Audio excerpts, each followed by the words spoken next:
छोटी मालकिन प्रणाम, मैं पैसे लेकर आया। हाँ गिरीश जी, अंदर आ जाइए।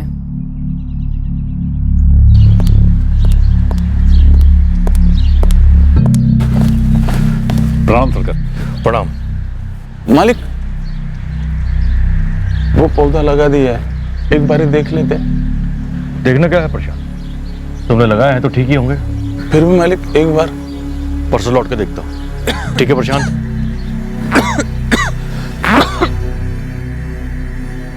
नमस्ते शिवानी जी। नमस्ते गिरीश जी। ईशा बेटा, देर हो रही है, जल्दी करो। हेलो। और किसी को बताना नहीं, ये दादी माँ ने दिया है। सीक्रेट? हाँ बिल्कुल सीक्रेट। और जैसा मन करे नानी के यहाँ खर्च लेना। ईशा बेटा, देर हो रही है, जल्दी चलो करो। चलो, मम्मा बुला रही। प्रणाम बड़ी मालकिन। आओ गिरीश आओ। ओ छोटी मालकिन। हाँ हाँ। प्रणाम छोटी मालकिन, ये अकाउंट देख लीजिए।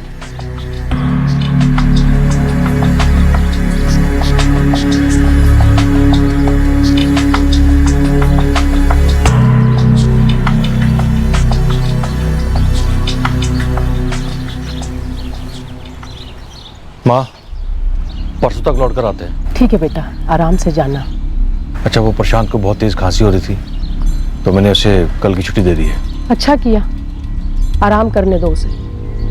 और मैं और पद्मिनी संभाल लेंगे बगीचे का काम।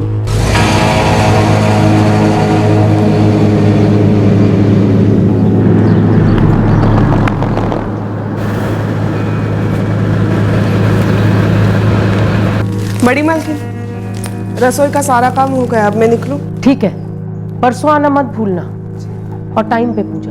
जी।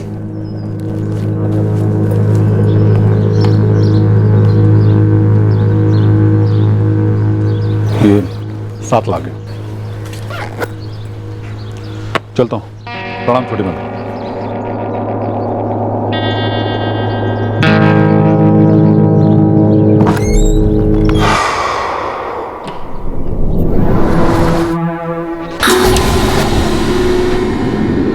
राम राम बड़ी मालकिन, चलता हूँ। गिरीश, मेरा हिसाब कब ला रहे हो? परसों, अभी थोड़ी एंट्रीज बाकी है। याद से। जी।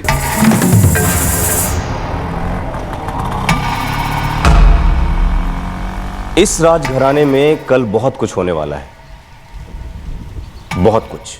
और इस बहुत कुछ की प्लानिंग शायद आज ही के दिन हुई थी, पर अगले दिन के बाद वाली सुबह इस कांड का पिटारा खुला। भयंकर कांड।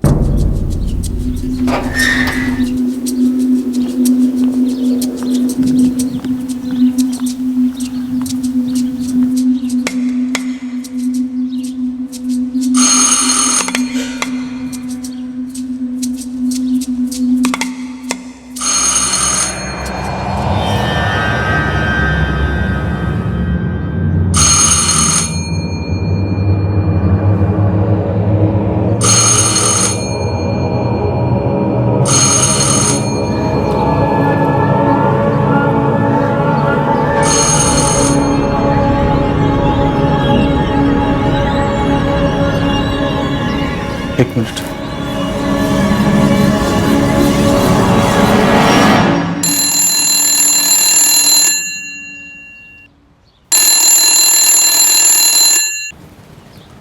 फोन भी कोई नहीं उठा रहा है। आदित्य साहब आज आने वाले थे, उन्हीं से पूछता हूँ।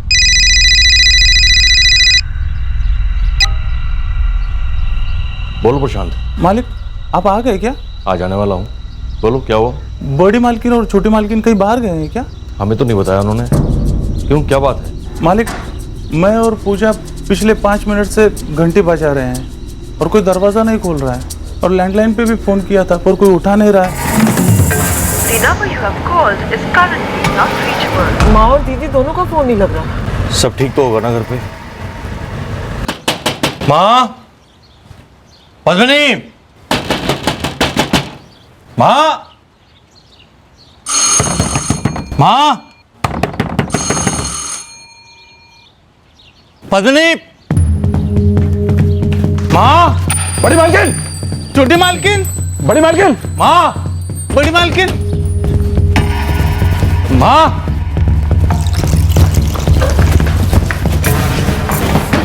हाँ पद्मिनी, बड़ी मालकिन, छोटी मालकिन, बड़ी मालकिन, छोटी मालकिन। पद्मिनी, हाँ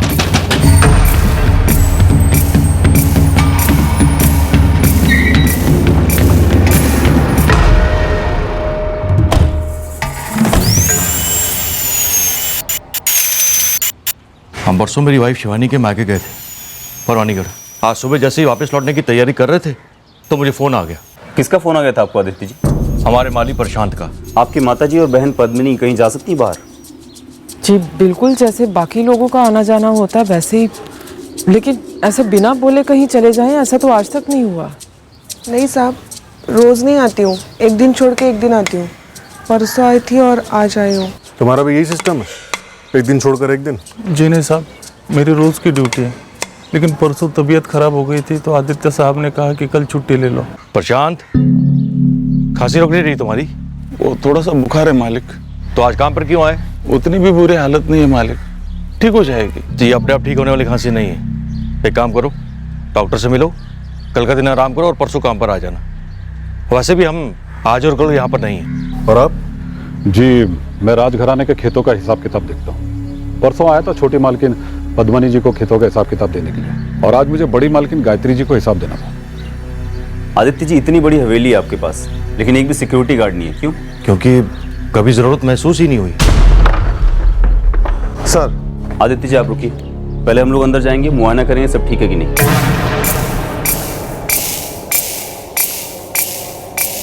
इंस्पेक्टर, माँ और पद्मिनी का रूम ऊपर है।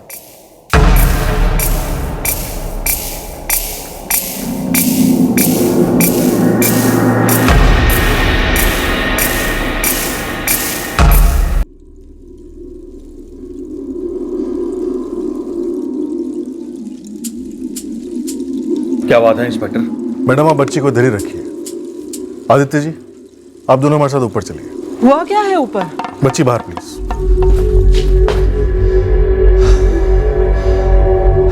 माँ, पद्मिनी।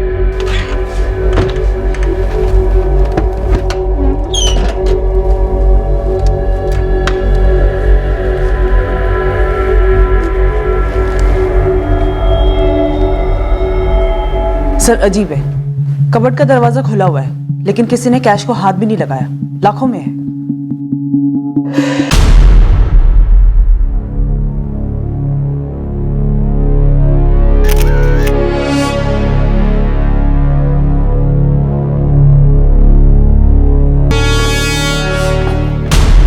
सर, लगभग पूरी हवेली छान मारी, दोनों लेडीज गायत्री और पद्मिनी के मोबाइल कहीं नहीं मिले। सब हवेली के किसी भी खिड़की और दरवाजे पर जबरदस्ती घुस के आने की कोई निशान नहीं है। घर का बाहरी दरवाजा सेल्फ लॉकिंग दरवाजा है, तो जो भी अंदर आया होगा वो चुपचाप इसी दरवाजे से बाहर चला गया होगा। सर, कातिल कोई जान पहचान वाला हो सकता है? घर के माली प्रशांत को छुट्टी दी गई थी, नौकरानी पूजा की वैसे ही छुट्टी थी, और अकाउंट संभालने वाले गिरीश जी आज आने वाले थे। घर का बड़ा बेटा आदित्य, उसकी पत्नी शिवानी और बेटी ईशा भी यहाँ पर नहीं थे जब मर्डर्स हुए। हमारे सामने बहुत सारे बीज हैं, अब देखना यह है कि इन मर्डर्स की साजिश में कौन से बीज बोए गए थे। दोनों 30 से 48 घंटे पहले मारी गई है। 30 से 48 घंटे पहले? डॉक्टर, इतना वाइड रेंज, मतलब ये कि कत्ल कल 19 जनवरी को या फिर परसों 18 जनवरी को, दोनों में से किसी भी दिन हुए हो सकते हैं। हाँ, पॉसिबिलिटीज यही है।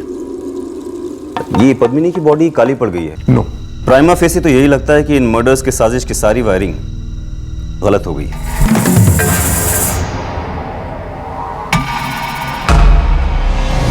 प्लान शायद ये था कि दोनों औरतों को इलेक्ट्रोक्यूट किया जाए ताकि देखने से लगे कि शॉक की वजह से एक्सीडेंटली दोनों मर गई। शायद। वैसे डबल मर्डर केस है इंस्पेक्टर, उस घर में पिछले 48 घंटे के अंदर कुछ तो बहुत ज्यादा गलत हुआ है। डॉक्टर, गलत तो हुआ है, अब ये पिछले 48 घंटों में हुआ है या बहुत समय से होता चला आ रहा है, ये तो सिर्फ समय बताएगा। क्या 48 घंटे पहले प्लानिंग हो चुकी थी? 18 जनवरी को गायत्री देवी का बेटा आदित्य, उसकी वाइफ और बेटी 2 दिन के ट्रिप पर जाते हैं।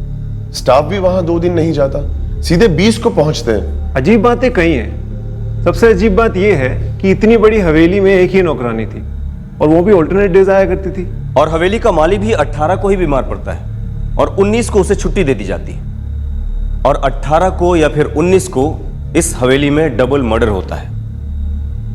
हमने हमारी इन्वेस्टिगेशन एक स्पष्ट संदेह के साथ शुरू की कि घर की दाल में ही कुछ काला था।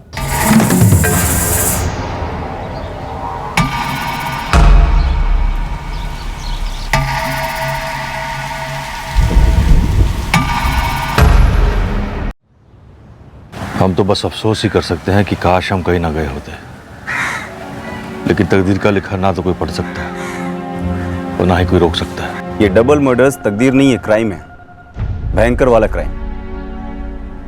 ये परवानीगढ़ जाने का प्लान अचानक बना था? जी नहीं, एक अरसे से हम शिवानी के माता पिता से नहीं मिले थे। आपका ये ट्रिप प्लान होता है 18 जनवरी को और वापसी का प्लान बनता है 20 जनवरी को। जी। आपका मुनीम गिरीश भी 18 तारीख को आता है और फिर गायत्री जी के हिसाब के लिए समय लेता है 20 तक।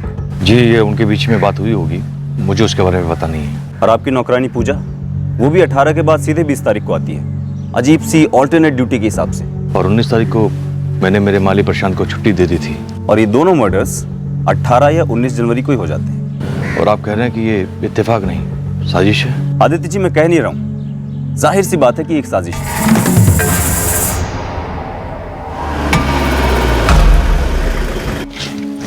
आप भी चलिए ना अंदर, मैं ज्यादा टाइम नहीं लूंगी। अरे मैं कहाँ, तुम दो सहेलियों के भरत मिलाप में अपनी नाक अड़ा हुआ यार। तुम ईशा को लेकर वैशाली से मिल लो, मैं एक काम निपटा के आता हूँ। ठीक है, जैसी आपकी मर्जी, लेकिन आदित्य हमें मैक्सिमम 1 घंटे के अंदर निकलना है, तो आ जाना। हाँ ठीक है। 18 जनवरी को हम लोग लगभग यही कोई 11:30 बजे घर से निकले थे। पर ये प्लान कब बना था शिवानी जी? प्लान? कैसा प्लान? मायके जाने का प्लान। क्यों, कोई और भी प्लान बना था क्या?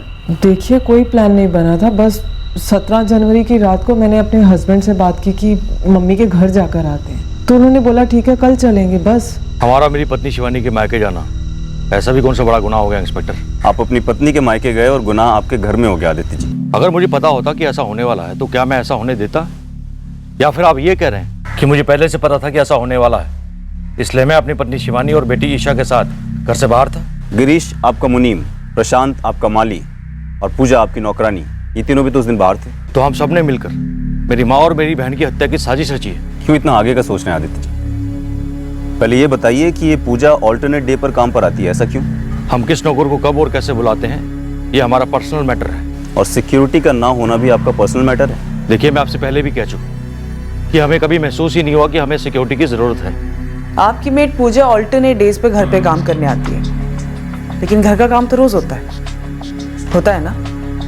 देखिए, घर में रोटी कौन बनाएगा, कपड़े कौन सुखाएगा, ये तो सास बहू और ननद के बीच की बात होती है। घर घर की कहानी है ये। बिल्कुल घर घर की कहानी है, लेकिन आप ही बताइए शिवानी जी, ऐसा किस घर में होता है जहाँ पे ननद और सास की इतनी ब्रूटल हत्या कर दी जाती है? और आप बहू पर शक कर रही हैं, यानी कि मुझ पर? करने की कोई वजह और ना करने की कोई वजह? शिवानी जी, जिन ऑल्टरनेट डेज पर आपकी मेड पूजा काम करने नहीं आती थी, घर का काम कौन करता था? जूठे बर्तन सिंक में रखना एक तो सेहत के लिए ठीक नहीं है, और दूसरी बात, ये हमारे खानदान की परंपरा नहीं है। जी दीदी।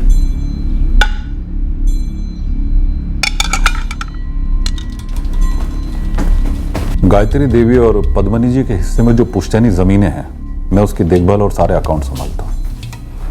जमीनें बढ़ चुकी हैं माँ, बेटी और बेटे के बीच। ये तो बड़े मालिक की मर्जी थी, इसलिए मरने से पहले वसीयत में तीनों को अपने अपने हिस्से दे दिए थे। आप गायत्री देवी और पद्मनी का हिस्सा संभालते हैं, आदित्य का क्यों नहीं? क्योंकि वो अपने जमीन का हिसाब किताब खुद ही संभालते हैं। अकेले?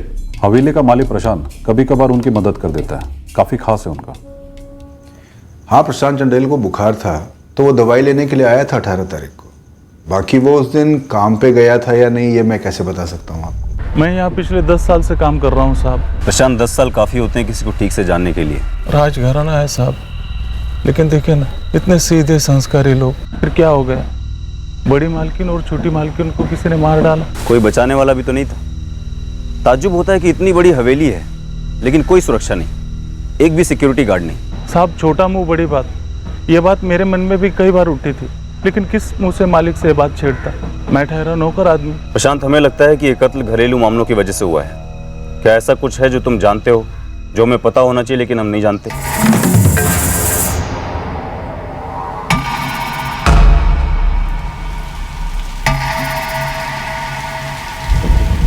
4 साल पहले जब तुम यहाँ काम पर लगी तब यही रीत थी, एक दिन आओगी और एक दिन छुट्टी? छोटी मालकिन ने पहले दिन ही बता दिया था कि घर की क्या रीत है। अब मालिकों की मर्जी सर आंखों पर। और घर में कोई अनबन? अनबन का तो पता नहीं मैडम, लेकिन छोटी मालकिन पद्मिनी से बहुत सख्त किस्म की औरत थी। मतलब बात बात पर डांटती थी, सब पर गुस्सा करती थी। किसे डांटती थी? शिवानी जी को? डांटती तो सभी को थी, पर शिवानी भाभी पर ज्यादा गुस्सा करती थी। शिवानी, शिवानी। जी दीदी। 4 बजे माँ के लिए चाय जाती है, 4:05 हो रहे हैं और अभी तक चाय नहीं गई। हो क्या रहा है यहाँ पे? दीदी मैंने पूजा से कह दिया था बनाने के लिए। पूजा ने अभी तक चाय नहीं बनाई तो तुमने उससे पूछा भी नहीं कि क्यों नहीं बनाई? घर के नौकरों पर अपनी गलतियां मत थोपो, जल्दी से बोलो उसे चाय बना कर लाए, या मैं बोलूं अगर वो तुम्हारी नहीं सुनती तो।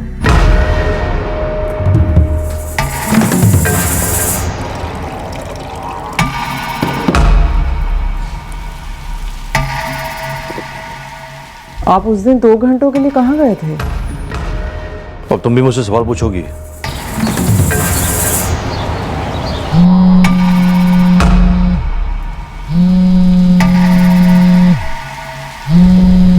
गिरीश जी, एक बात सच सच बताना, अब जो गायत्री देवी और पद्मिनी को रास्ते से हटाया गया है, तो ये पूरा पूरा रास्ता किसके लिए खुलता है? जाहिर सी बात है सब कुछ आदित्य जी को ही मिलेगा, क्योंकि परिवार में अब वही एक बच्चे हैं। तेरे चेहरे की हिचकिचाहट काफी कुछ कह रही प्रशांत चंदेल। बेहतर होगा कि जो कुछ जानता है उगल दे। साहब मैंने वही कहा जो मैंने सुना है। प्रशांत चंदेल, तूने सच सुना है या तो हमसे झूठ बोल रहा है, ये तय करना हमारा काम है। साहब बिजली टूट पड़े अगर मैं झूठ बोलूं? पता नहीं गायत्री देवी और पद्मिनी जी ने कौन सा झूठ बोला था जिन पर वाकई बिजली टूट पड़ी। साहब जी, पद्मिनी जी और आदित्य साहब की बनती नहीं थी। किस बात को लेकर? वो जमीन बंजर हो चुकी है। हम रोज जो अनाज खाते हैं उसी बंजर जमीन से आता है आदित्य। जमीन हाईवे को लगकर है पद्मिनी। बिल्डर वहां पर होटल बनाना चाहता है, जिसके लिए वो हमें अच्छे खासे पैसे देने के लिए तैयार है। बेचने के लिए इससे अच्छे दाम नहीं मिलेंगे हमें, और ना ही इससे अच्छा समय आएगा। पर मुझे नहीं बेचनी वो जमीन आदित्य। वो जमीन माँ और सिर्फ माँ की है। तुम अपनी मर्जी क्यों थोप रही हो उन पर? क्यों दिमाग खराब कर रही हो माँ का? माँ का दिमाग इतना कमजोर नहीं है आदित्य, न कभी था और न कभी होगा कि कोई भी उसे खराब कर सके। माँ, समझने की कोशिश करो प्लीज। बिल्डर जो आज दाम देने के लिए तैयार हुआ है वो कल नहीं मिलेंगे। पिछले 12 सालों में जमीन के दाम सिर्फ बढ़ते ही जा रहे हैं आदित्य, पर लगता है माँ के लिए इज्जत घटती जा रही है। जब तक माँ जिंदा है वो जमीन नहीं बिकेगी। तो सीधे कहो ना कि तुम्हारा इरादा ये है कि माँ सारी की सारी जमीन तुम्हारे नाम पर छोड़ जाए। और तुम्हारा इरादा है अपनी जमीन बचाकर रखो, बाकी सबकी जमीनें बेचकर पैसों में हिस्सा लो। क्यों? आदित्य, पद्मिनी, चुप हो जाओ तुम दोनों। शुरुआत किसने की थी माँ? बिल्डर का ऑफर कौन लेकर आया था आदित्य? मैंने कहा ना, चुप हो जाओ तुम दोनों। मुझे नहीं बेचनी वो जमीन।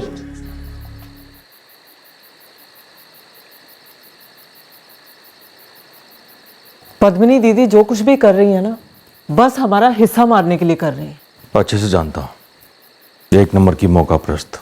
एक बात बोलूं आपसे? अब बोलने वाले तो हो, फिर पूछने का क्या मतलब है? बात ही कुछ ऐसी है, दीदी का गुस्सा ना सिर्फ मुझसे है, सिर्फ मुझसे। क्यों? क्यों क्या? शादी और बच्चे का सुख तकदीर में लिखवाया तो नहीं जाता ना। और माँ भी हमेशा उसी की तरफदारी करती है। भला कौन सी माँ चाहेगी? बेटी का घर नहीं बसा, गोद नहीं भरी, जाहिर सी बात है माँ जी का गुस्सा भी ना हम दोनों पर ही है। काश मैं इस डील की अहमियत माँ को समझा पाता। ये मौका वापस नहीं आएगा शिवानी। सो जाइए, जो हो नहीं सकता ना उसके बारे में सोचने का भी कोई फायदा नहीं।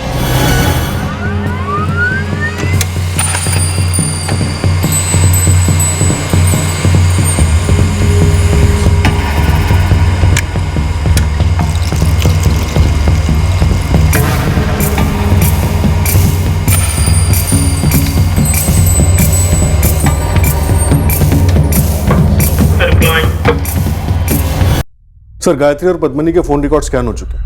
19 जनवरी को उनको कोई कॉल नहीं आया था। और एक दिन पहले 18 जनवरी को? सर, 18 की शाम को उनके बेटे आदित्य ने उनको फोन किया था अपने ससुराल परवानीगढ़ से। और इस प्रशांत, गिरीश और पूजा की फोन रिकॉर्ड्स? कुछ नहीं निकला सर।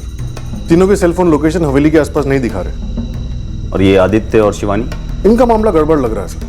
दोनों के फोन रिकॉर्ड और स्टेटमेंट में काफी बड़ा गैप है, और इसी गैप से हमारा पहला लीड निकल सकता है।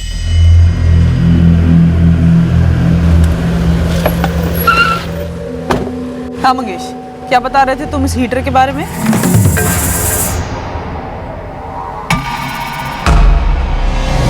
बस मैं गांव के मार्केट में टहल रहा था, तभी सुनने में आया कि 15 दिन पहले वो अपने आदित्य साहब है ना, उन्होंने 2 हीटर खरीदे थे। कहाँ से? सिंह इलेक्ट्रिकल्स। मार्केट में छोटा सा दुकान है। सर, आदित्य राठौड़ 18 तारीख को लगभग सुबह 11:30 बजे दीवानगढ़ से परवानीगढ़ के लिए निकला, लेकिन उसके कॉल रिकॉर्ड साफ बता रहे हैं कि वो दोपहर 2:30 बजे तक दीवानगढ़ में ही था।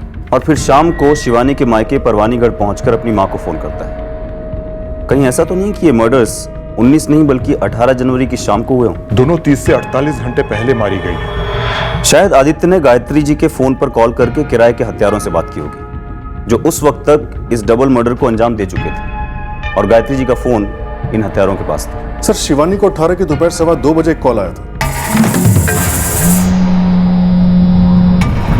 किसका नंबर है? कोई वैशाली गुप्ता है सर। तुम ईशा को लेकर वैशाली से मिल लो, मैं एक काम निपटा के आता हूँ। मतलब 18 को ही कोई प्लान बन गया था।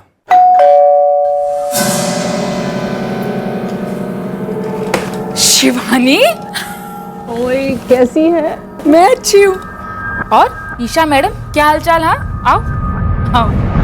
हाँ जी, शिवानी मेरी फ्रेंड है। वो और उसकी बेटी ईशा मुझसे मिलने आए थे 18 जनवरी को। और वो लोग आपके घर से कब निकले? करीब 2:30-3 बजे। इस पूरे दौरान आदित्य आपके घर नहीं आया?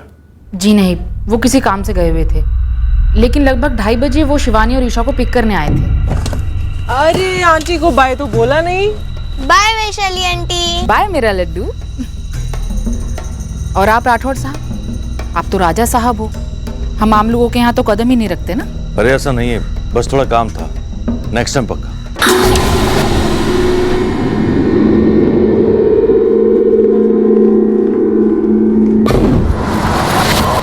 आदित्य, एक मिनट बात सुनना।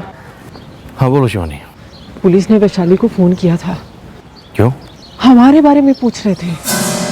पूछने दो ना।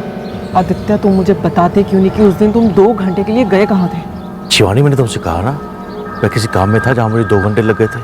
फिर एक ही सवाल तुम मुझसे बार बार क्यों पूछ रही हो? राठौर हवेली में हमारे दुकान से सामान जाए, ये तो गर्व की बात है मैडम। ऐसी वाला हीटर लेकर गए थे आदित्य बाबू, टॉप का है ये, 2 पीस लेकर गए थे। आपको कोई हल्की चीज कैसे दे सकता हूँ मालिक? इसे छूने से करंट लगेगा क्या? एक कॉइल वाला हीटर है मालिक, इसे तो ऐसी जगह पर रखा जाता है जहाँ गलती से भी किसके हाथ ना पहुंचे, वरना करंट तो मारेगा ही मारेगा। अब पैक कर दो ना इसे। मुझे 2 हीटर चाहिए। आदित्य ने स्पेशली पूछा था कि इस हीटर से शॉक लगता है या नहीं। मैं क्यों मनगढ़ंत बताऊंगा मैडम? मैं और शिवानी काफी लंबे टाइम बाद मिल रहे थे, हम कॉलेज मेट्स थे। वैशाली जी, उस राठौड़ परिवार में कुछ तो सड़ रहा था, आपको कभी बू नहीं आई? मैं सच कह रही हूँ, मुझे कुछ नहीं पता, लेकिन इतना जरूर कहूंगी कि मेरी फ्रेंड शिवानी का कुछ तो टेंशन चल रहा था वहाँ।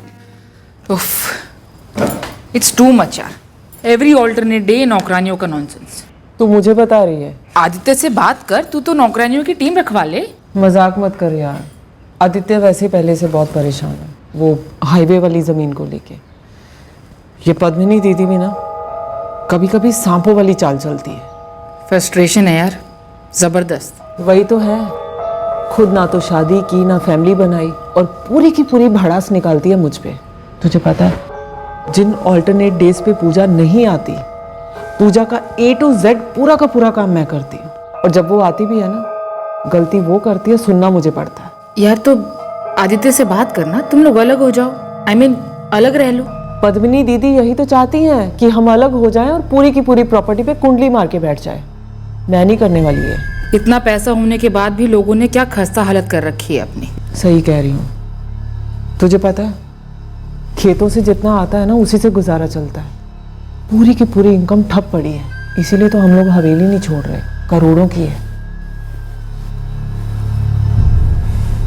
बातें करते करते 2 बज गए, पता भी नहीं चला। और ये आदित्य को देखो, मैंने बोला भी था 1 घंटे में निकलना है, आ जाना। फोन तक नहीं किया अभी तक। कहाँ रह गए? क्या हुआ? फोन नहीं मिल रहा। देख, अंदर आने के बाद तूने अपना बैग तो खोला है नहीं, और तेरे हाथ में भी नहीं था, शायद गाड़ी में रह गया होगा। शिवानी ने मेरे फोन से अपने फोन पर कॉल किया, सिर्फ रिंग जा रही थी। दोबारा से कॉल किया तो आदित्य ने फोन पिक किया, तब हमें पता चला कि फोन गाड़ी में ही रह गया है। और तकरीबन 2:30 बजे आदित्य मेरे घर आ गए थे। उन 2 घंटों के लिए आदित्य कहाँ था? मुझे नहीं पता सर।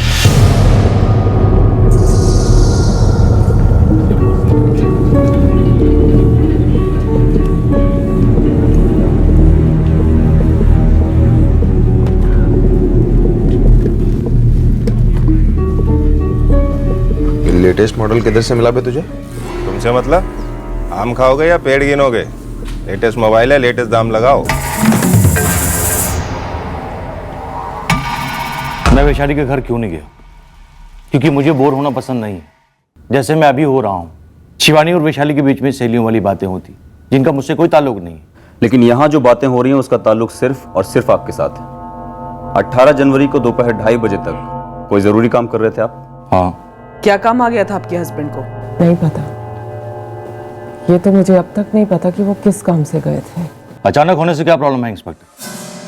क्या आप अपनी पत्नी और बच्चों के साथ अचानक बाहर नहीं जाते? क्या कभी कोई प्रोग्राम नहीं बनता? बिल्कुल बनता है, लेकिन आपके इस प्लान के साथ इत्तेफाकों का एक कारवां भी तो बना है आदित्य जी। कैसे? 17 जनवरी की रात को अचानक शिवानी जी के मायके जाने का प्लान बनता है। अगले दिन रास्ते में किसी पुरानी सहेली वैशाली के घर रुकने का प्लान बनता है, और वहां भी सिर्फ शिवानी जी वैशाली से मिलती हैं, आप नहीं। आप किसी रहस्यमयी काम के लिए गायब हो जाते हैं और उसके बाद किसी को नहीं बताते कि वो काम क्या था। कहाँ गए थे आदित्य जी? मैं एक पर्सनल काम से गया था। कौन सा पर्सनल काम? मैंने कहा ना पर्सनल। आदित्य जी, हमें पता है कि आप कहाँ थे। तो बताइए, बताइए। पूरे गांव से पूछताछ की हमने, एक एक उस शख्स से जिसका आपके साथ ताल्लुक हो सकता है उससे पूछा गया है, लेकिन हर इंसान ने यही कहा है कि वो आपसे नहीं मिला है। तो ये कि एक आदमी ने आपको देख लिया था। कहाँ? आपके खेतों के पास, आपकी हवेली के बहुत पास। आप गाड़ी लगाकर आराम कर रहे थे। आदित्य जी, ऐसा कौन सा काम करके आए थे जो इतने थक गए थे आप? ये हीटर ठीक 15 दिन पहले आपकी सास और ननद के रूम में लगाया गया था, है ना? जी।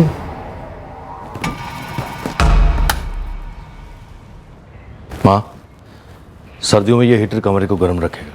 क्यों तकलीफ की बेटा? माँ, आप बहुत बदल गई हो। क्या हुआ आदित्य? आप मुझसे ऐसे फॉर्मल पेश आती हो जैसे मैं आपका बेटा नहीं पर आया हूँ।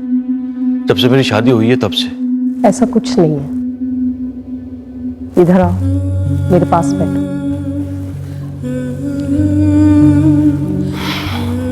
माँ, मैं अजनबी नहीं हूँ, मैं बेटा हूँ आपका, दुश्मन नहीं हूँ। माँ, प्लान ये था आपका कि इन मर्डर्स को एक्सीडेंट का रंग दिया जाए या फिर शायद सुसाइड का। लेकिन दिक्कत की बात यह है कि जिनको आपने ये काम करने के लिए हायर किया वो निकम्मे निकले और आपका मिशन फेल हो गया।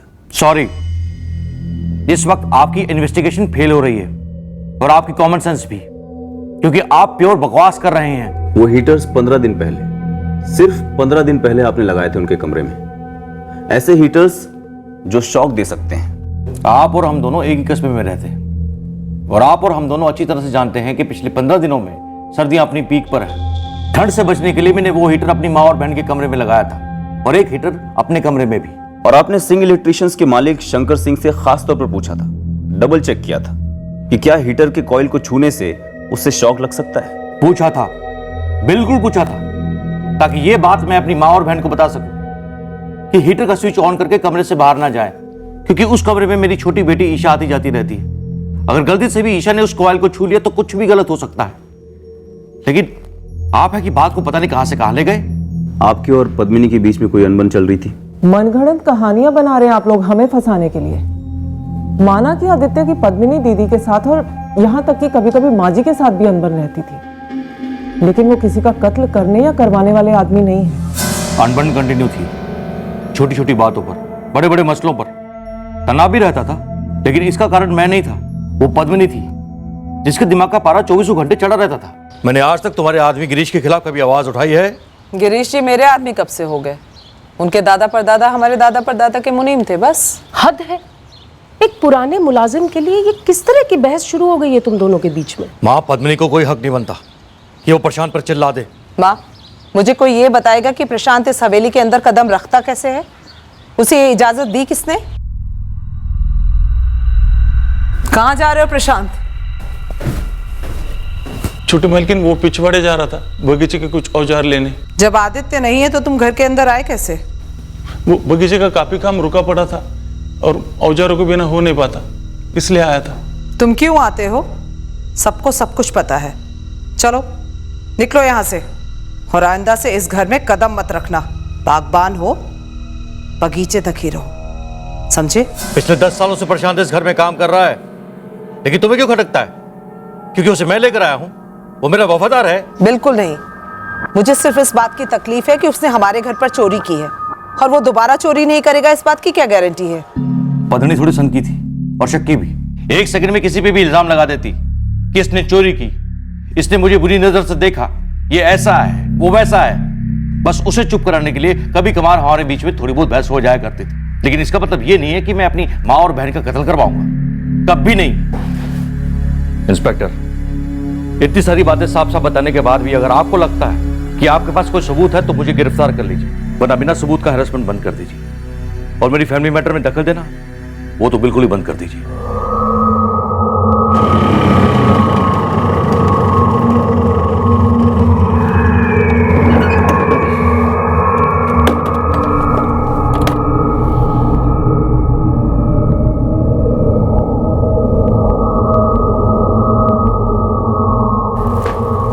राम राम छोटे मालिक, अंदर आ सकता हूं? आओ गिरीश, आगे से पूछा मत करो, ऐसे ही आ जा करो।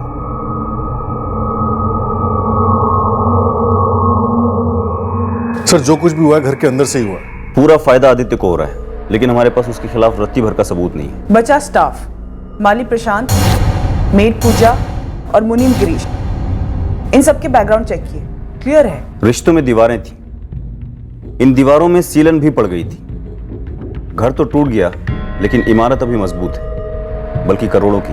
क्योंकि सब कुछ घर के अंदर ही हुआ, टेक्निकल एविडेंस नहीं मिले होंगे, फोन कम्युनिकेशंस भी नहीं, कुछ भी नहीं। ऐसा भी नहीं था कि कोई चोरों या डेकॉइट का गैंग था कि लूट के दौरान कत्ल हुआ हो। पैसे तो वहीं रखे थे, छुए भी नहीं। 7 लाख कैश। अब कोई बाहर वाला ऐसा क्यों करता? पर एक्चुअली बाहर वाला इन्वॉल्व था, पैसे भी इन्वॉल्व थे, और हमारा सबसे पहला अंदेशा भी सही साबित हुआ कि यह डबल मर्डर एक बिगड़े हुए प्लान का नतीजा था, और इस नतीजे पर भी हम बाहर से ही पहुंचे। जैसे उसने फोन दिखाया मैंने बस भांप लिया, चोरी का माल है। मैंने सोचा आप लोगों को खबर कर दूं। कौन है वो आदमी और रहता कहाँ? अरविंद चौहान नाम है उसका, हमारे दुर्गानगर का ही है। करता क्या? छोटे मोटे 2 नंबर के धंधे। इस अरविंद चौहान को उठवाओ, छोटी मोटी बातें करते हैं। हाँ गिरीश, अंदर आ जाइए।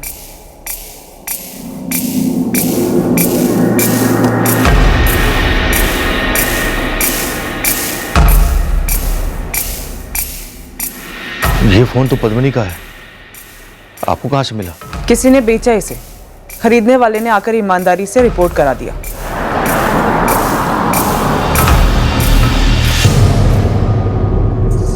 क्या हुआ साहब? अब और क्या पूछना है आप लोगों को? यही कि तेरे मालकिनों के कत्ल में तू पौधा था या पेड़? क्या? हाँ, तू माली था या तेरे ऊपर कोई बागबान था? चलो।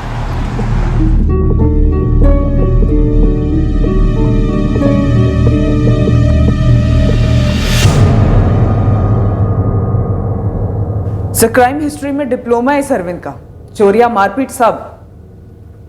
और अब 2 कत्ल करके सीधे पीएचडी कर ली। नहीं साहब नहीं, मैं तो बस पैसों की लालच में वहां गया था, तो हुआ अब क्या बताऊं साहब। सब कुछ बताएगा तू अरविंद, तेरी पीएचडी का वाइवा एग्जाम है आज। बताया तो मालिक, वो हवेली का माली प्रशांत चंदेल, उसने जो कहा मैंने वो किया साहब। और ये प्रशांत चंदेल, ये किसकी सुन रहा था?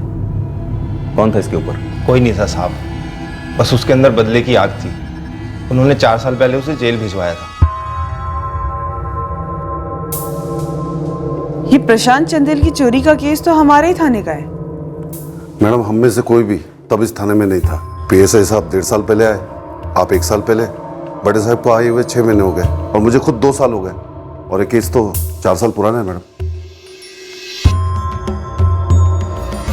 आदित्य, मेरा बैग यही था हॉल में, और उसमें से पूरे 50,000 गायब हैं, और तुम्हारे इस प्रशांत के अलावा और कोई नहीं आया यहाँ। हमने पैसा नहीं लिया है मालिक, बैग को छुआ तक नहीं, बस पिछवाड़े से सामान लेकर चुपचाप निकल गए। तो या तो हम झूठ बोल रहे हैं या पैसों के पर निकल आए। पिछले 6 सालों से काम कर रहा है यहाँ पर शांत, और आज तक अपने ही हाथों से लगाए हुए पौधे का एक फूल तक अपने घर नहीं लेके गई है। और पता नहीं क्या क्या चुरा कर ले गया होगा इन 6 सालों में इस हवेली से। नहीं नहीं छोटी मालकिन, ऐसा मत कहिए। मैं कितने सालों से ईमानदारी से काम करता आया हूँ यहाँ पर, और सिर्फ साहब का ही नहीं, आपका भी तो काम करता हूँ ना। तो एक आखिरी काम और कर लो प्रशांत, चुराए हुए 50,000 वापस कर दो और आइंदा से इस हवेली में कदम मत रखना। पद्मिनी, इस हवेली के सारे फैसले सिर्फ तुम नहीं कर सकती। ये पुलिस केस है आदित्य, अब फैसला अदालत करेगी और साबित पुलिस। रुको पद्मिनी, पुलिस को बुलाने की क्या जरूरत है? मां रोकने से। हेलो, दीवान बाग पुलिस स्टेशन, मैं राठौर हवेली से बोल रही हूँ, पद्मिनी राठौर।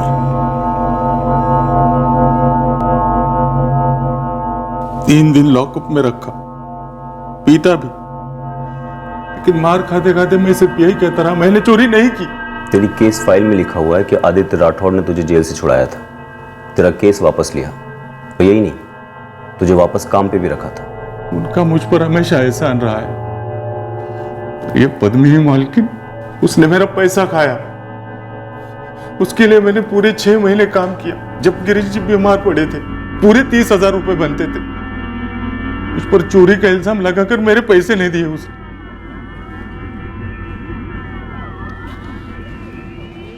छोटी मालकिन, मेरे पैसे तो दे दो मुझे। तुम्हारी हमारे कमरे में कदम रखने की जरूरत कैसे हुई? छोटी मालकिन, आप पहले हमें खूब बेइज्जत कर चुकी है, लेकिन हमारी मेहनत की कमाई तो ना छीनो। वो 50,000 वो भी हमारी मेहनत की कमाई थे जो चुराए हैं तुमने। मैं चोर नहीं हूँ छोटी मालकिन। फिर पुलिस ने तुम्हें गिरफ्तार क्यों किया? आदित्य ने तुम्हारी जमानत देकर तुम्हें काम पे वापस रखा है, पर हमारी नजरों में तुम हमेशा चोर रहोगे। बहुत जलील किया था मुझे उसने, बिना चोरी किए अपराधी बना दिया था। फिर सोचा इस बार सच में चोरी करूंगा। आज ही गिरीश ने पैसे जमा किए हैं। छोटी मालकिन प्रणाम, मैं पैसे लेकर आया। और आज ही मालिक शिवानी भाभी और ईशा बीबी को लेकर 2 दिन के लिए बाहर गए हैं। कितने पैसे होंगे घर में? लाखों में।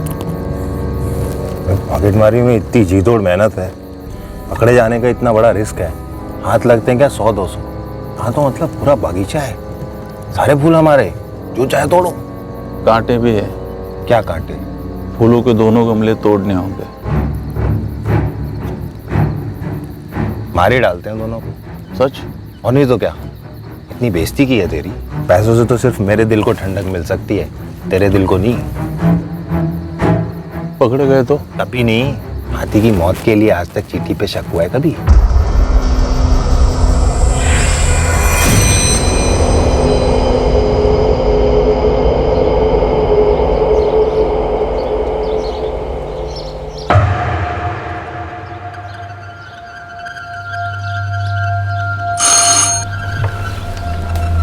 सामान लेना है। कितनी बार बोला तुम्हें, आदित्य घर पे ना हुआ करे तो अंदर मत आया करो। पिछवाड़े से औजार लेने, 2 खास पौधे लगाने, मालिक ने कहा था आज ही लगाने को। ठीक है, जल्दी लेकर निकलो यहाँ से।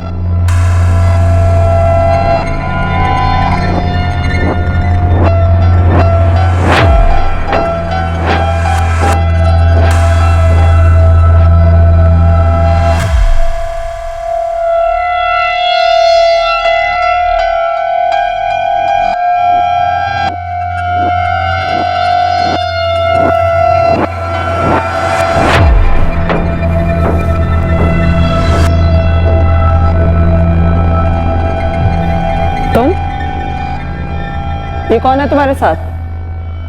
प्रशांत, तुम अपनी हद पार कर रहे हो। अब आप दुनिया पार करोगी छोटी मालकिन। मतलब?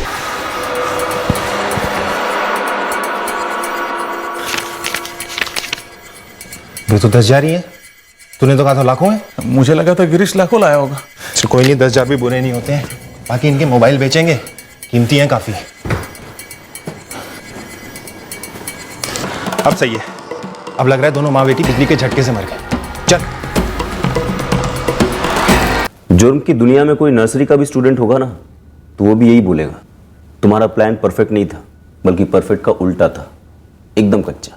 तुम दोनों को सिर्फ गलत फहमी थी कि तुम कभी पकड़े नहीं जाओगे, खासकर तुझे प्रशांत चंदेल। 4 साल से दम घुट रहा था। जब भी हवेली से कोई चीज गुम हो जाती, मुझ पर बरस पड़ती थी, पुलिस की धमकी देती थी। मैंने हमेशा तुझ पर भरोसा किया, इसलिए 4 साल पहले मैंने तुझे पुलिस से छुड़वाया था। पर मुझ पर लगा दाग तो नहीं छूटा ना मालिक। और वही झूठा इल्जाम तो मुझ पर लगाने चला था, पुलिस को गुमराह करके, कि मैंने अपनी माँ और बहन का कत्ल करवाया है।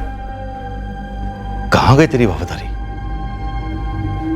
गलती हो गई मालिक। लेकिन प्रशांत, तुझे मरते दम तक इस बात का अफसोस रहेगा कि तूने अपने ही हाथों से अपना बागान उजाड़ दिया, अपने जीते जी अपनी बीवी को विधवा और बच्चे को अनाथ बना दिया।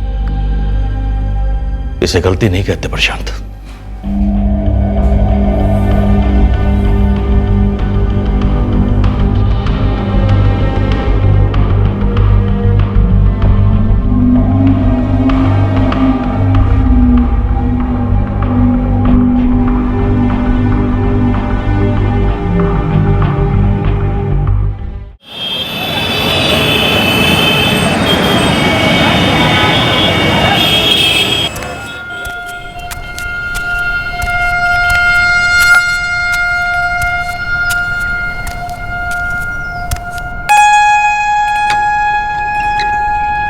कैसे हो सर जी?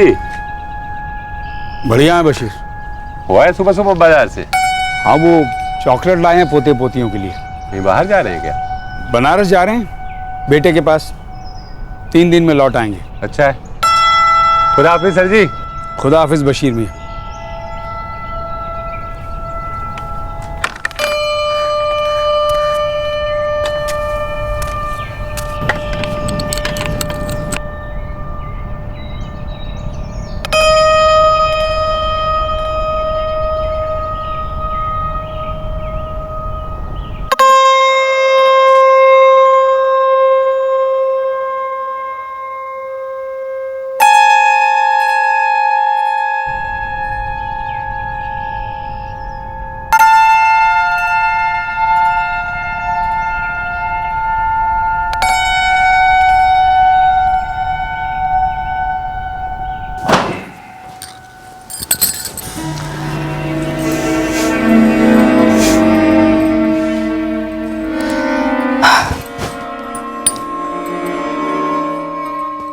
अच्छा, अब मैं चलती हूँ।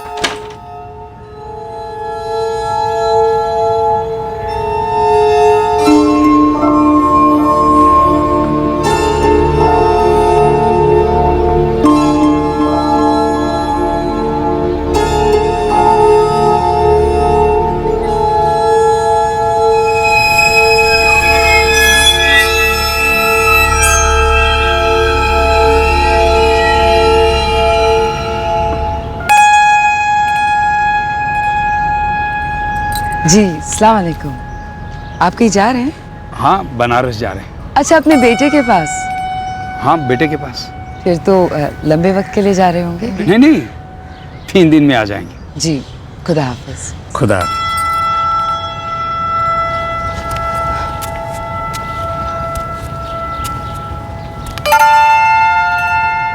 सुबह जब बशीर ने हमसे पूछा, हमने उसे बताया था कि हम 3 दिनों के लिए बनारस जा रहे हैं।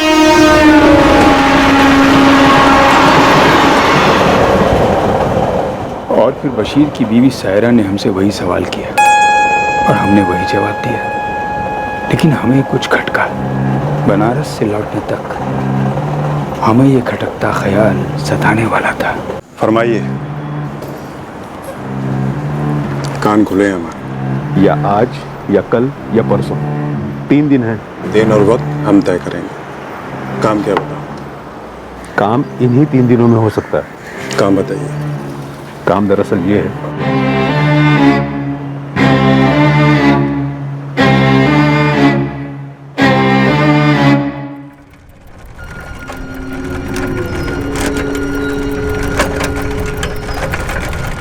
बनारस से 3 दिन बाद लौटते समय हमारी चिंता और बढ़ गई थी कि कुछ हुआ ना हो, कोई अनर्थ।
you have called is currently switched off. Please try again later. Thank you.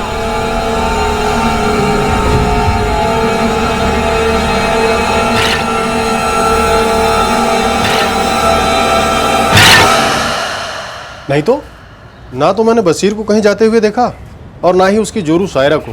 क्यों, क्या बात हो गई दिनेश जी? जब से हम बनारस से आए हैं देख रहे हैं बशीर के घर पे ताला लगा है। तो मुनीर से काहे नहीं पूछ लेते, शायद उसको कुछ पता होगा।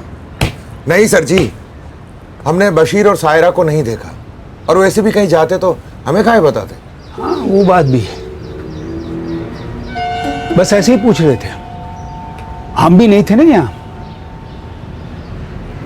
घर पे ताला लगा है लेकिन बशीर की मोटरसाइकिल वहीं खड़ी है। हाँ तो 3-4 दिन हो गए हैं। बशीर मियाँ की दुकान पर भी ताला लगा है, इस तरफ तो आए नहीं। अच्छा,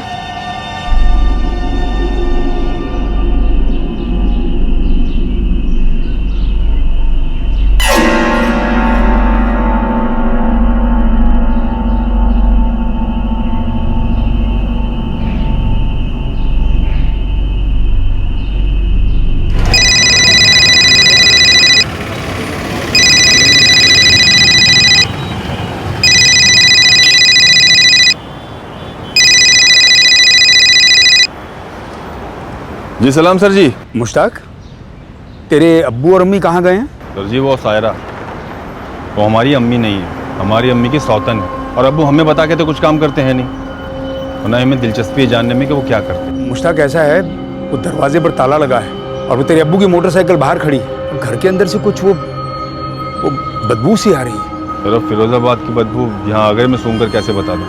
मुश्ताक हमें कुछ गड़बड़ लग रहा है। अब आप ही देख लो सर जी क्या करना है। अब्बू ने उस सायरा को मारा है या सायरा ने अब्बू को मार दिया?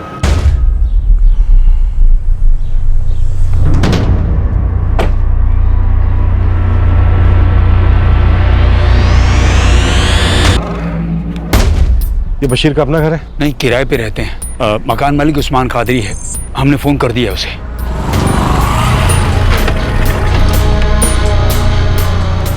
अब ये मेरा लगाया हुआ ताला नहीं है, इसे बशीर ने लगाया होगा। अब इसकी चाबी नहीं है मेरे पास।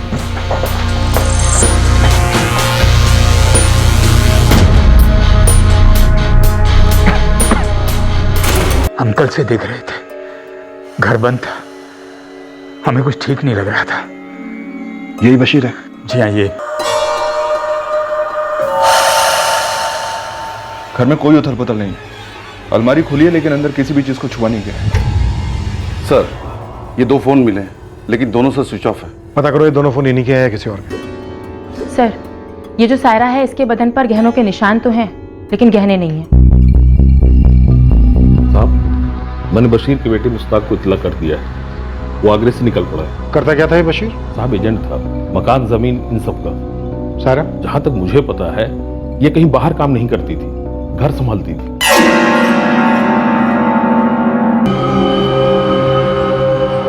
हमने बशीर और सायरा दोनों को बताया था कि हम 3 दिनों के लिए बनारस जा रहे हैं। बस उसके बाद एक डर सा था कि हमारे पीछे कुछ हो ना जाए। डर? किस बात का डर था आपको? आपको पता था कि उन दोनों के साथ कुछ होने वाला है? नहीं, हमने ऐसा नहीं सोचा था। तो फिर? आज 9 अगस्त है, 48 घंटे से ऊपर मतलब परसों 7 अगस्त, राइट? काफी कम। आपको डर किस बात का था दिनेश जी?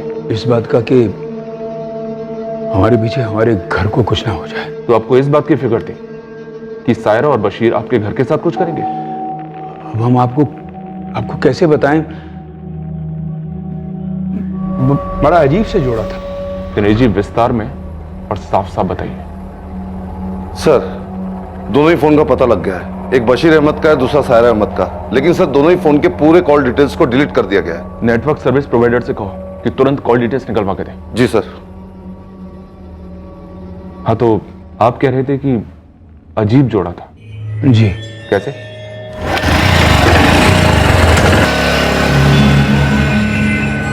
हम आर्मी से रिटायर हैं, हम अपने कंपाउंड में बैठ के उसे देखते थे। पहले बशीर काम के लिए निकलता था और फिर उसके बाद सायरा। तो इसमें अजीब क्या था? पति घर से निकला नहीं और पत्नी तुरंत।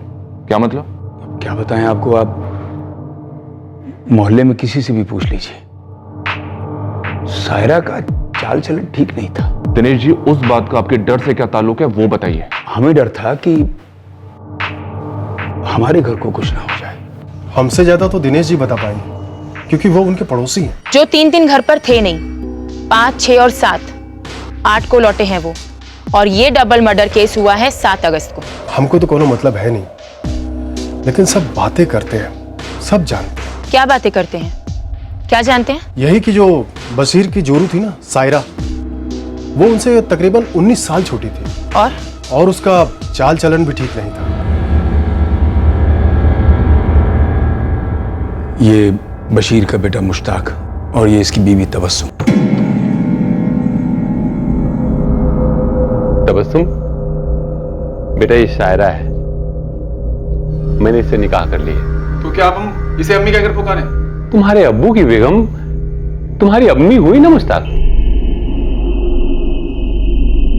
2 साल पहले मैंने उसे अपना नहीं माना और अभी नहीं मानता।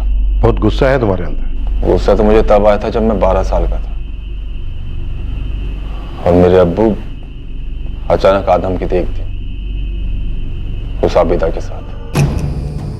मैरूनिसा, मुश्ताक, ये आबिदा है, मेरी नई बेगम। निकाह के पहले अम्मी से पूछा था अब्बू? पूछना क्या था, बताना था, बता दिया। और ये आपकी आबिदा यहाँ पर रहेगी? जुबान संभाल के बात कर मुश्ताक, अब ये तुम्हारी अम्मी है। मेरी एक ही अम्मी है और वही हमेशा रहेगी। उससे तो हमें तब आया जब हमारी अम्मी बेहाल होकर गुजर गई 6 साल पहले। तो इस बात का बदला लिया तूने? बदला? सब इतने सालों में हमारे अब्बू की हालत हंसने जैसी हो गई थी, अब क्या बदला लेते उससे? पर कत्ल तो हुआ है, तेरे अब्बू का भी और उनकी बेगम का भी। हमारी अपनी जिंदगी है, हमारे अब्बू की जिंदगी से हमारा कोई लेना देना नहीं था और ना ही हमारे अब्बू का हमारी जिंदगी से। 1 साल पहले तक हम लोग साथ रहा करते थे, लेकिन 1 साल पहले हमने उन्हें अलग होने को कह दिया। क्यों? उस औरत ने हमारा जीना दुश्वार कर दिया।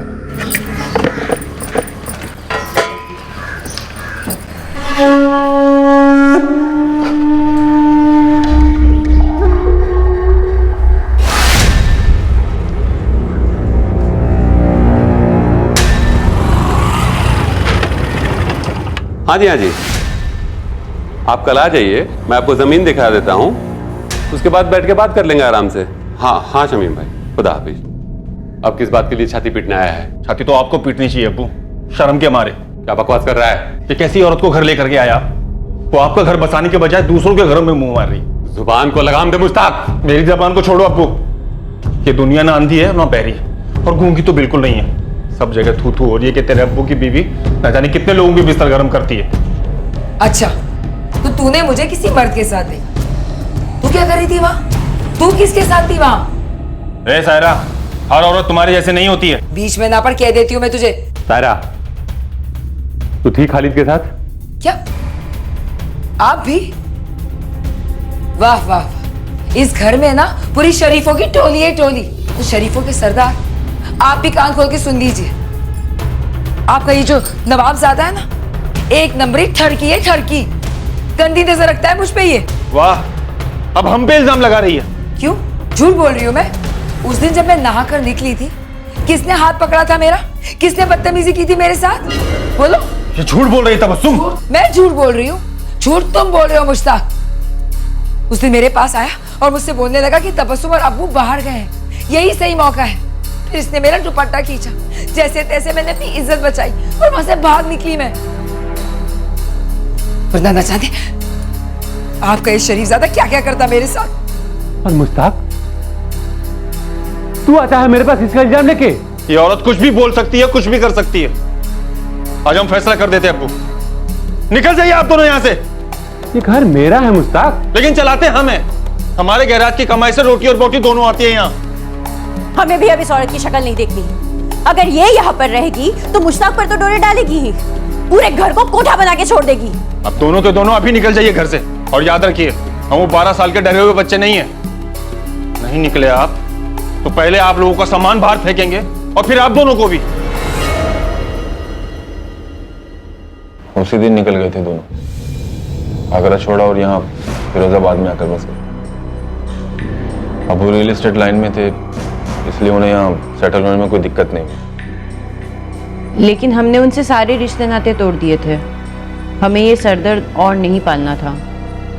और साहब, आप हम पे शक कर रहे हो। हम तो कहते हैं वो खड़ूस फौजी दिनेश है ना, आप उससे पूछो। और उन दोनों की हरकतों से तंग आकर उसी ने तो ये कांड नहीं कर दिया।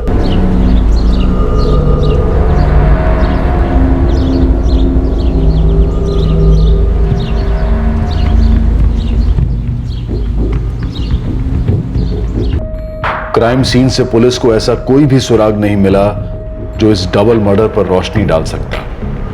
बशीर के मोहल्ले और सारे फिरोजाबाद शहर में खबरी फैला दिए गए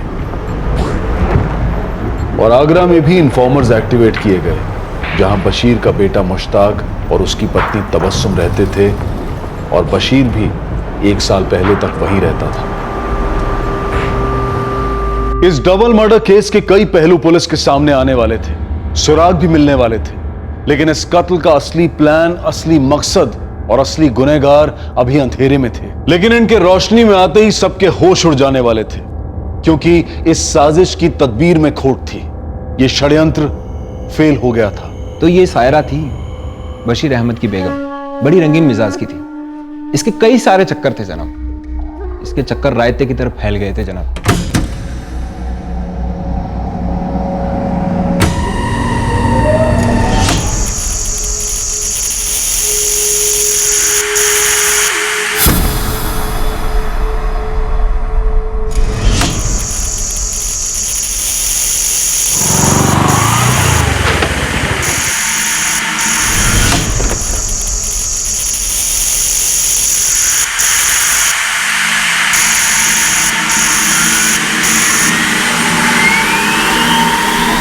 जनाब, बशीर सुबह स्टेट वाले काम से बाहर निकल जाते थे, पीछे सायरा शुरू हो जाती थी। कभी किसी के घर में, सब कभी कभी तो खुद के ही घर में। मुझे टिप चाहिए, ये मर्डर क्यों हुए, दोनों को एक साथ कौन मारेगा और क्यों? जनाब, मैं तो लगा हूं, लेकिन किसी को कुछ ना कुछ खटका है जनाब। अभी खटास पुरानी है नहीं है ये पकड़ में नहीं आ रहा है। पर एक बात है। बोलना। ये बशीर का जो लौंडा है मुश्ताक, आगरा में काम करता है, उसको खंगालो। उसकी खटास तो सालों पुरानी है जनाब। साहब, 2 हफ्ते पहले बशीर अहमद अपने बेटे मुश्ताक से मिलने यहाँ आगरा आया था। बाप बेटे के बीच 36 का आंकड़ा था साहब, लेकिन खून का रिश्ता भी तो था ना।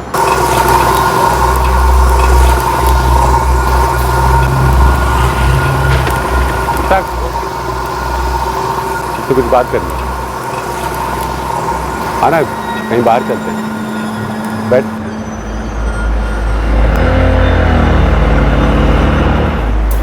ये जो बशीर है ना, उसने मुश्ताक से पैसे लिए थे। कुछ कम रकम नहीं थे, पूरे 25,000 रुपए थे साहब। सर, सायरा और बशीर के कॉल रिकॉर्ड्स आ गए हैं। अपने मतलब का कुछ है? Yes sir. बशीर अहमद के ज़्यादातर कॉल्स उसके काम के रिलेटेड थे, लेकिन पिछले कुछ दिनों से एक नंबर पे बार बार बात हो रही थी। पता करने पे पता चला है कि वो नंबर किसी नदीम खान का है। क्या बैकग्राउंड है इस नदीम खान का? मैंने कॉल किया था तो बोल रहा था रिश्तेदार है। जी मैडम, मेरा चचेरा भाई था बशीर अहमद। बात क्या है? बार बार बात होती थी बशीर से? होती थी, मैं भी फिरोजाबाद में रहता हूँ। बात क्या है मैडम? अपने चचेरे भाई से बात करना कोई गुनाह है क्या? कोई गुनाह नहीं है। वैसे हमसे बात करना भी कोई गुनाह नहीं है। थाने आ जाओ। अभी 1 घंटे में आ जाएगा नदीम। रिकॉर्ड से कुछ और पता चला? Yes sir. बशीर अहमद की 2 हफ्ते पहले मुश्ताक से 3 बार बात हुई थी। वैसे सर, इसमें शक करने की कोई वजह नहीं है, पर सर एक फीलिंग आ रही है कि शायद कुछ है। मैंने मुश्ताक को बुलवा लिया है, ऑन द वे है।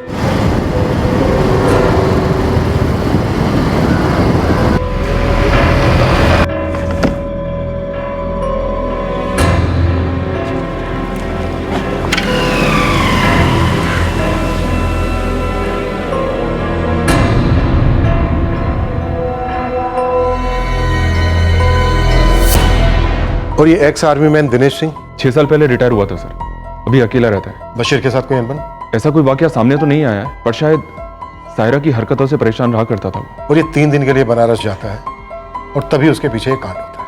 अजीब सा डर था उसे सर कि उसके घर को कुछ होगा, या तो चोरी होगी या फिर कुछ और होगा। अगर ये दोनों मर्डर्स तब हुए होते जब वो अपने घर पर था तो उसने जरूर नोटिस किया होता। या सर ये भी तो हो सकता है कि दिनेश खुद हो इन दोनों मर्डर्स के पीछे। कहीं बाहर जा रहे हैं क्या? बनारस जा रहे हैं बेटे के पास। फिर तो लंबे वक्त के लिए जा रहे होंगे। नहीं नहीं, 3 दिन में लौट आएंगे।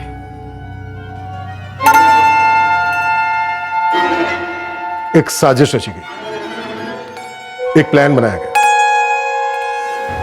इस डबल मर्डर का कोई एक मास्टरमाइंड है और इसे अंजाम किसी और ने दिया।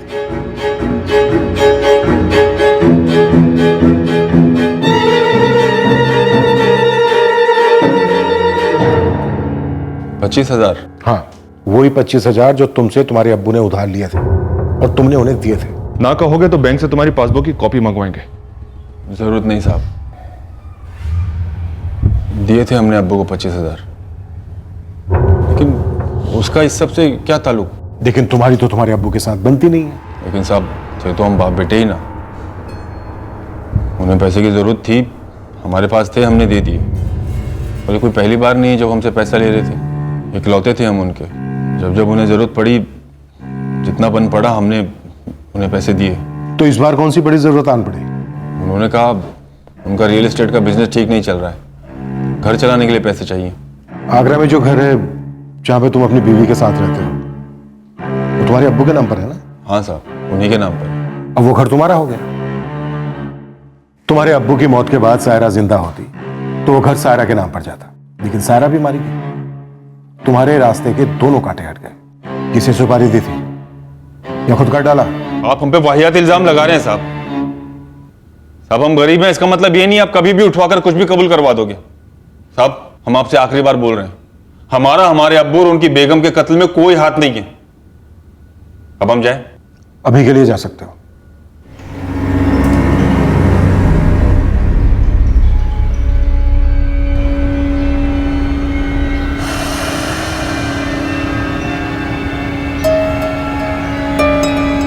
हाँ बोलो।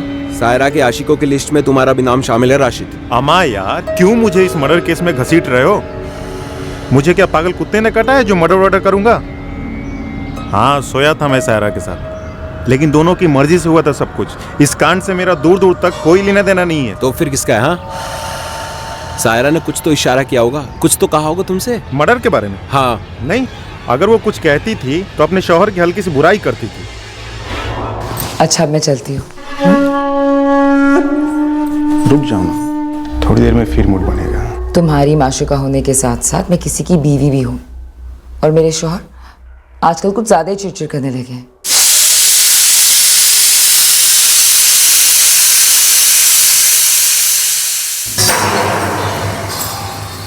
कहाँ थे तुम दिन भर?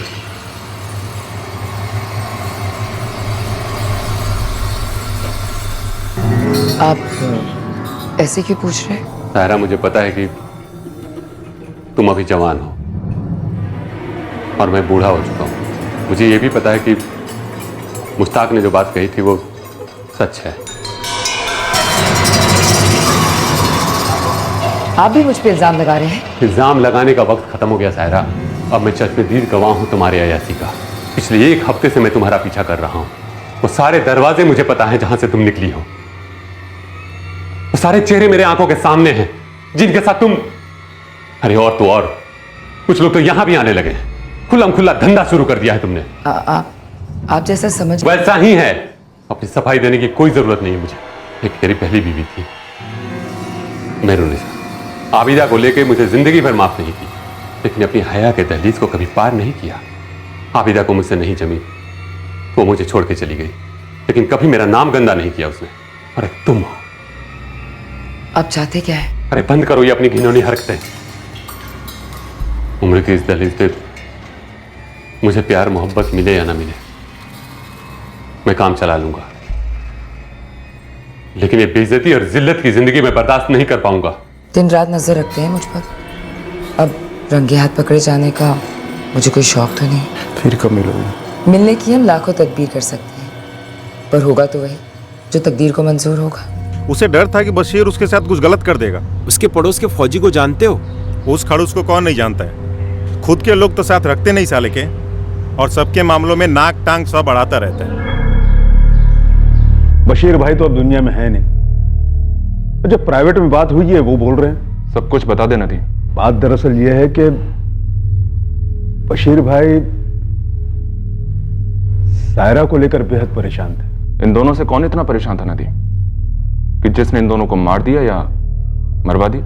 बशीर भाई के बारे में बोल सकते हैं, सायरा को तो हम ठीक से जानते तक नहीं। तुमने 7 अगस्त के दिन बशीर को फोन किया था, मर्डर के दिन। हाँ याद आया। वो दरअसल बशीर भाई का धंधा बहुत मंदा चल रहा था ना, तो हमने लोगों को बोल रखा था कि किसी को कुछ खरीदना वरीदना हो तो बोलो। उसी सिलसिले में फोन किए थे। एक पार्टी आई थी इसलिए। और उसी दिन बशीर और सायरा दोनों मारे जाते। साहब हमको सपना तो नहीं आया था ना कि वो दोनों मारे जाने वाले थे। तेरे और बशीर के बीच काफी बातें होती थी नदीम, तुझे कोई भनक तक नहीं थी इस बात की ये ऐसा होगा कभी? बिल्कुल नहीं थी। वो फोन पर बात करते थे और अपने अपने काम में लग जाते थे। अब उनकी निजी जिंदगी में क्या चल रहा है ये मैं कैसे बता सकता हूं?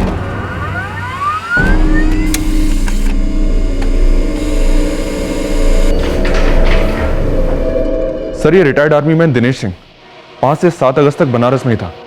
8 अगस्त को यहाँ पहुंचा। सर अगर हम इस आर्मी मैन को गुनहगार मान के चलते हैं तो इसने बनारस से ये दोनों कत्ल कैसे किए? मतलब उसने किराए के हत्यारे बुलाए होंगे। पर सर उसके कॉल रिकॉर्ड से ऐसा कुछ भी नहीं मिला। बहुत ही बारीकी के साथ प्लानिंग की गई है, इतनी बारीकी के साथ कि एक भी सुराग, एक भी सबूत मिलना हमारे लिए मुश्किल हो सकता है। खुदा हाफिज।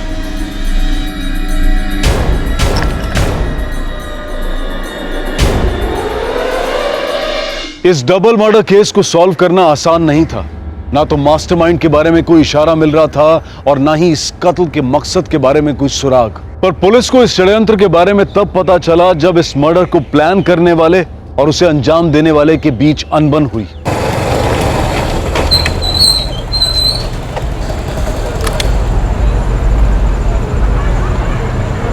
बोल अली, कुछ काम की खबर?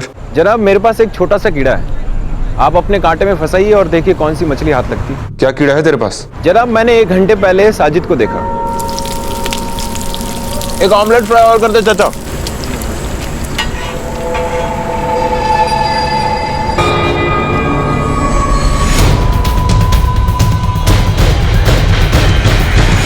जनाब ये साजिद हिस्ट्री सीटर है, 3 हाफ मर्डर है इसके नाम, और अभी जमानत पे बाहर घूम रहा है। और ये साजिद जा कहां रहा था? साहब जैसे ही मैंने इसका पीछा किया तो वो एक मोहल्ले में घुस गया था।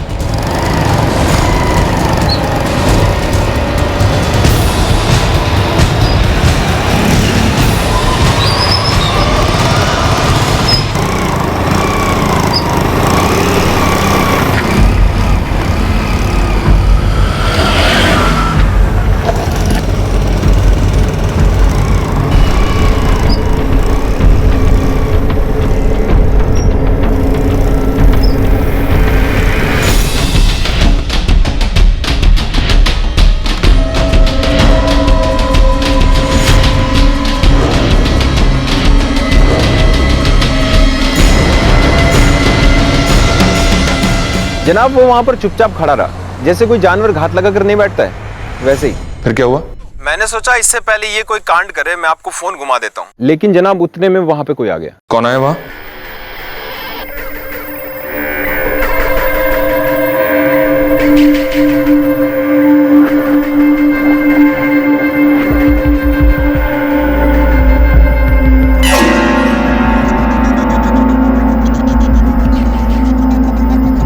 नदीम खान जनाब।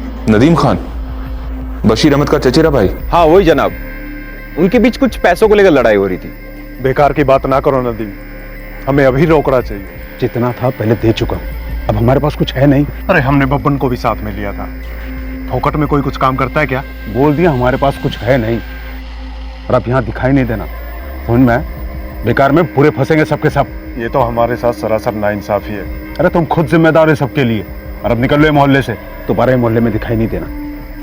और कभी फोन भी मत करना। जनाब जरूर कोई 2 नंबरी काम में गड़बड़ हुई है। ये जो बब्बन की बात चल रही थी जनाब, ये भी हिस्ट्री शीटर है। 2 मर्डर केस चल रहे हैं इसमें। कौन से काम को लेकर अनबन हो रही थी, नाम नहीं लिया? नहीं जनाब, नाम नहीं लिए, लेकिन नदीम का नाम काफी है ना जनाब। नदीम बशीर का चचेरा भाई, बशीर और सायरा का कत्ल, और ये साजिद और बब्बन सुपारी उठाने वाले।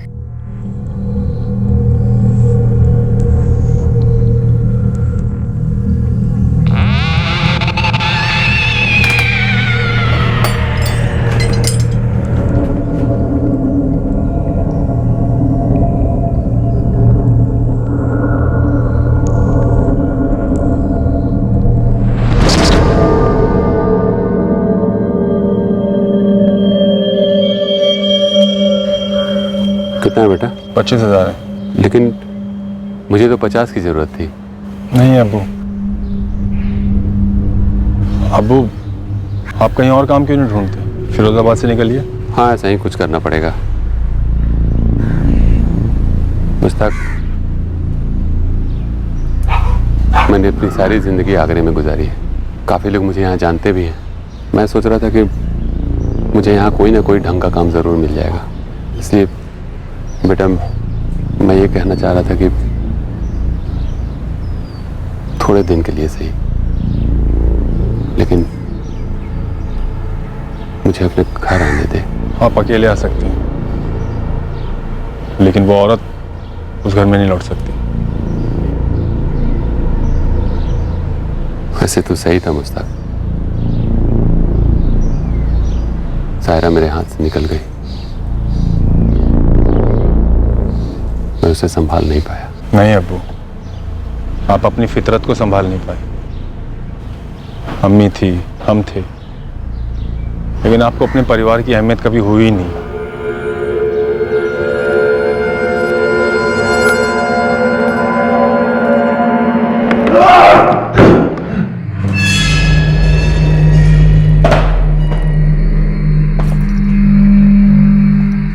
नदीम, साजिद, बब्बन, तुम तीनों फैसला कर लो कि हम लोग डंडे चलाएं या फिर तुम लोग अपनी जबान चलाओगे।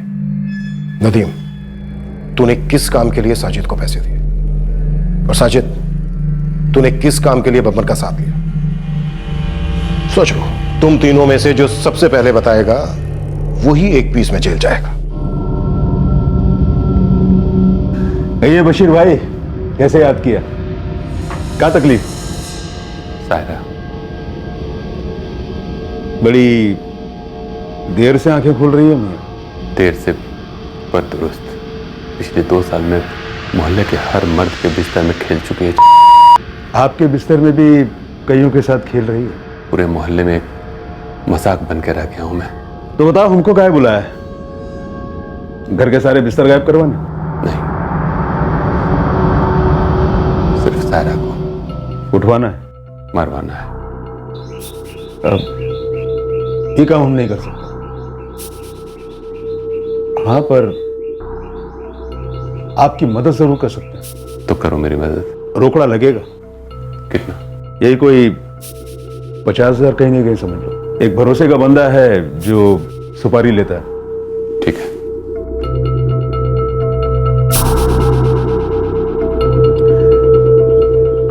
$50 तो नहीं लग रहे? 25 है। अभी इतना ही हो पाया है, कामकाज बहुत गड़बड़ चल रहा है। सोच लो बशीर भाई, आधे पैसों में आधा ही काम करेगा मेरा बंदा। उससे बोलो इसे पेशगी समझ ले, बाकी का पैसा काम आने के बाद दे दूंगा। ठीक है, कब करना है? बताता हूँ। कहीं बाहर जा रहे हैं क्या? बनारस जा रहे हैं बेटे के पास, 3 दिन में लौट आएंगे।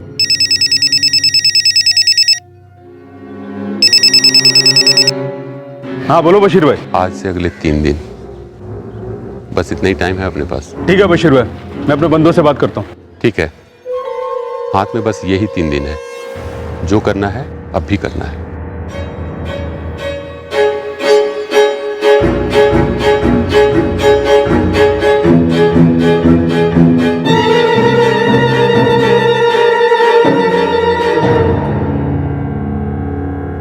आज या कल या परसों, 3 दिन है। दिन और वक्त मैं तय करूंगा। काम क्या बोलो? काम इन्हीं 3 दिनों में हो सकता है। काम बताइए। काम दरअसल ये है कि एक ठो लड़की है, उसका काम तमाम करना है। रोकड़ा 15,000 है एडवांस। हमारी पूरी पेमेंट एडवांस की बात हुई थी। 40,000 में सौदा तय हुआ था नदी।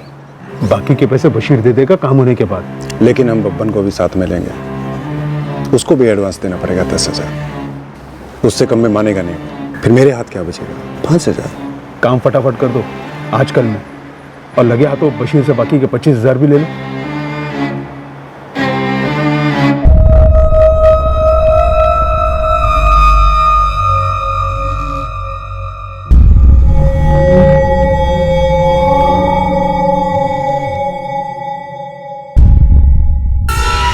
आनंद, कहाँ है तेरे बंदे?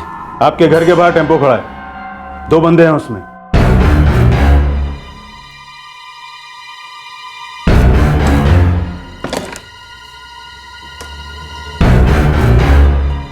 अच्छा अंदर।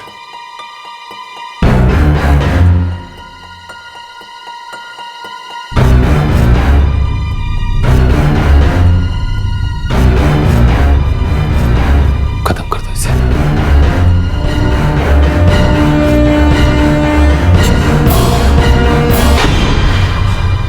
अब लाश को ठिकाने लगा दो। किसी ऐसे जगह दफनाओ जहां कोई आता जाता ना हो। सब कुछ हो जाएगा, लेकिन पहले बाकी के 25,000। पहले लाश को ठिकाने लगाओ, पैसे मिल जाएंगे। पहले पैसे चाहिए।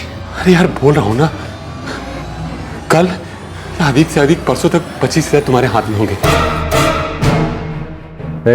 बात सुन, खैरात में ना मैं अपने बाप के लिए सुपारी ना उठाऊं। और नदीम ने कहा था काम पूरा होते ही पूरा पैसा मिलेगा, वो भी कैश। अरे यार पैसे नहीं है तो क्या करूं मैं? एक मिनट, ये लो, जो है सब लूट लो। ये कहने मैंने जो चाहो ले। अरे तुझे हम क्या दिखते हैं बे? 2 टके के किराएदार जिनसे तू मोल भाव करेगा? अबे हम हत्यारे हैं, हमसे होशियारी करेगा? पैसे नहीं है तो मैं क्या करूं? तो भी ठीक है, लाश यहीं रहेगी, हम ठिकाने नहीं लगाएंगे। चल बब्बर। भाई लोग,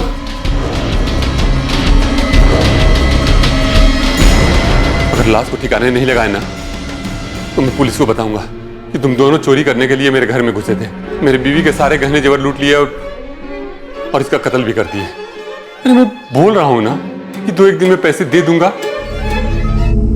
बब्बर, दोनों के फोन से कॉलेज डिलीट कर दे।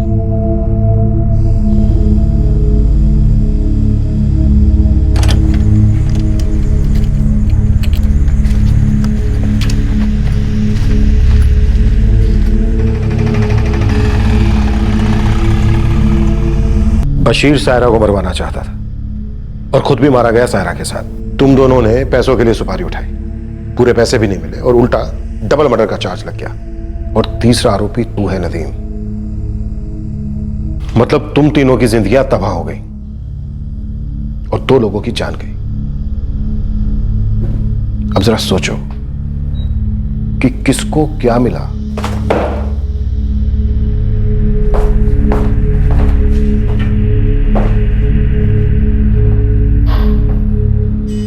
क्या बात है, आज जल्दी घर आ गए? फिरोजाबाद गए थे, अब्बू के कातिल पकड़े गए। किसने करवाया? खुद अब्बू ने। क्या? अब्बू ने सायरा को मारने की सुपारी दी थी, बाकी के पैसे नहीं दे पाए तो हत्यारे ने अब्बू को मार दिया। अब्बू ने जो उन पर 25,000 रुपये खर्चे थे वो हम ही से लिए थे। क्या? तो 50,000 मांग रहे थे पर हमारे पास थे नहीं, तो हमने 25,000 रुपये दे दिए। अब्बू ने कहा था घर खर्च के लिए पैसा चाहिए। अब आप कोई फिक्र ना करो, ये किराएदार बड़े ही शरीफ हैं। हमने आगे पीछे का सब पता कर लिया। अच्छी बात है, लेकिन सच कहें आजकल किसी पर भरोसा नहीं किया जा सकता। अब देखिए ना, हम सिर्फ 3 दिनों के लिए बनारस गए थे और हमें डर था कि हमारे घर में कोई चोरी होगी, डकैती होगी, कुछ होगा। लेकिन निकला क्या, हमारे पड़ोस में किसी और चीज की तदबीर की जा रही थी। अब दिमाग में और घरों की चार दीवारी में क्या पकता है, ये भला कौन बता सकता है।